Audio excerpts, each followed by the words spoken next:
Karina Dalopa. Baik, di sini saya akan menyimpulkan terkait hasil dari observasi wawancara saya mengenai penerapan pendidikan kebinekaan global di SD. Penerapan pendidikan kebinekaan global dapat dilakukan melalui berbagai pendekatan seperti pembelajaran, kontekstual, kolaboratif, dan berbasis pengalaman serta didukung oleh lingkungan sekolah yang inklusif dan bermanfaat, teknologi secara bijak. Kegiatan pembelajaran yang melibatkan dialog antar budaya, kerjasama siswa dari latar belakang berbeda, dan penyelesaian konflik secara damai menjadi sarana efektif dalam menumbuhkan empati dan tanggung jawab sosial. Keberhasilan pendidikan kebinekaan global tercermin dari terbentuknya peserta didik yang mampu berpikir kritis, bersikap adil, menghargai perbedaan, serta memiliki identitas sebagai bagian dari masyarakat global yang berkontribusi secara positif. Berikut hasil video wawancara yang telah saya lakukan. Selamat menyaksikan. Bapak,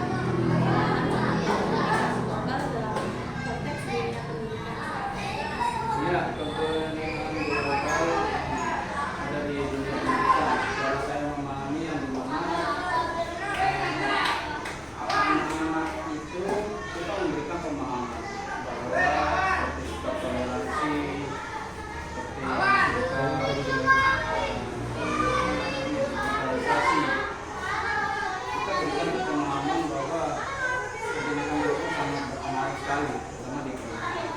Intinya saja digitalisasi, dimana sekarang kayak dulu kita mencari informasi harus mengandalkan sebuah tontonan seperti berita dan sebagainya. Sekarang kita bisa mengakses informasi itu dengan mudah. Sekarang sudah di support dengan digitalisasi baik itu internet, baik itu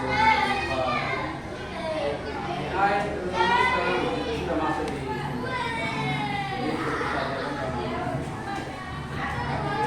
dalam pandangan Bapak, nilai apa yang paling penting ditanamkan kepada siswa ketika berbicara tentang pendidikan kebinekaan global? Jadi nilai yang saya tanamkan yaitu bagaimana mereka bisa mengetahui mana informasi yang benar atau informasi yang hoax, terutama dalam mereka mencari informasi. Kan banyak sekali ada berita pemberita yang benar-benar asli, dan mana berita yang benar-benar pengiring opini, sisanya masih berita hoax. Nah, jadi kita tanamkan bagaimana caranya untuk menganalisis, untuk mencari tahu sumber aslinya. Ketika mereka mencari referensi masalah tentang pembelajaran, misalnya, kita memberikan kita mengajarkan anak-anak mencari tidak hanya satu referensi atau beberapa referensi untuk menyatukan informasi yang mereka dapatkan. Jadi di sini sama saya pribadi tetap menekankan atau tetap memberitahukan kepada mereka bahwa informasi digitalisasi itu tidak selalu benar, karena kadang di sana kita sering melihat informasi hoax yang harus kita bisa membedakan informasi hoax ataupun informasi asli. Jadi di sini anak-anak, terutama AI, sekarang AI kan banyak video-video yang bisa di cover sama AI, kayak video pembelajaran. Misalnya kayak kemarin ada foto video presiden kita yang menggunakan bukan presiden kita yang itu adalah video presiden. Nah, itu yang kita tanamkan agar mereka tidak masih percaya terhadap informasi yang mereka dapatkan, terutama anak-anak ini. Itu saja. Pendidikan mampu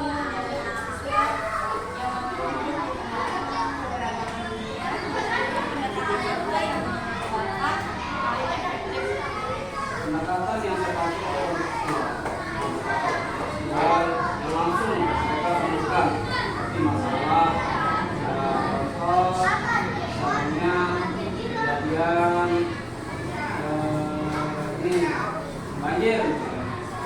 Jadi kita terjadi lah banjir kemarin di Sulawesi Utara dan sebagainya kemarin di Jawa dan Bali.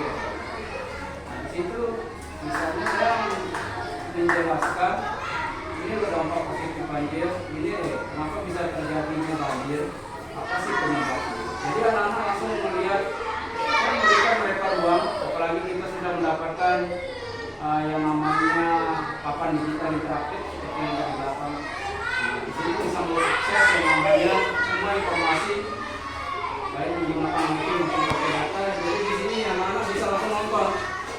Jadi saya itu menjelaskan tidak memberikan anak-anak itu tontonan dari malam-malam, tapi yang langsung terjadi di berita yang lagi hits-hitsnya, yang lagi hangat-hangatnya mereka tonton. Nah itu yang kita bahas.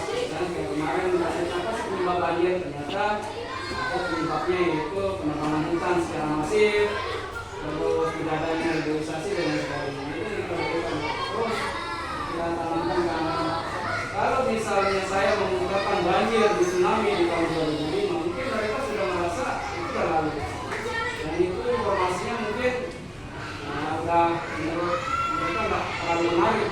Nah, hanya kalau saya menjelaskan ini pasti memberikan pemahaman yang hits, yang baru, yang lagi viral-viralnya, sehingga mereka bisa mengevaluasi diri, terutama ketika saya menjelaskan, saya selalu menanamkan kepada kalian ini memberikan komentar untuk menjadi anak yang bijak atau memberikan komentar. Itu saja. Menurut Bapak, bagaimana cara sekolah menciptakan lingkungan yang benar-benar mencerminkan nilai kebinekaan global? Nah, di sini ada beberapa anak, terutama dari berbagai suku, baik dari Bima, Sumbawa, Lombok terutama. Adapun di sini juga berbagai macam agama, ada Islam, ada Islam. Jadi kita di sini mengajarkan mereka untuk saling toleransi, saling menghargai satu dengan yang lainnya, sama temannya. Ada juga di sini anak yang berkebutuhan khusus, 2 orang. Nah, jadi tingkatan mereka mungkin abnormal, kalau mereka nyanyi, dan itu menurut anak-anak di sini aneh. Tapi kita memberikan pemahaman setiap hari Senin, setiap Sabtu budaya, kita memberikan pemahaman untuk menanamkan bahwa apapun kondisi temannya itu adalah harus kita sayangi mereka, bukan harus kita dorong. Jadi anak-anak di sini izin keluar. Observasi saya nggak bisa Pak, ada sama. Iya, observasi dulunya saja.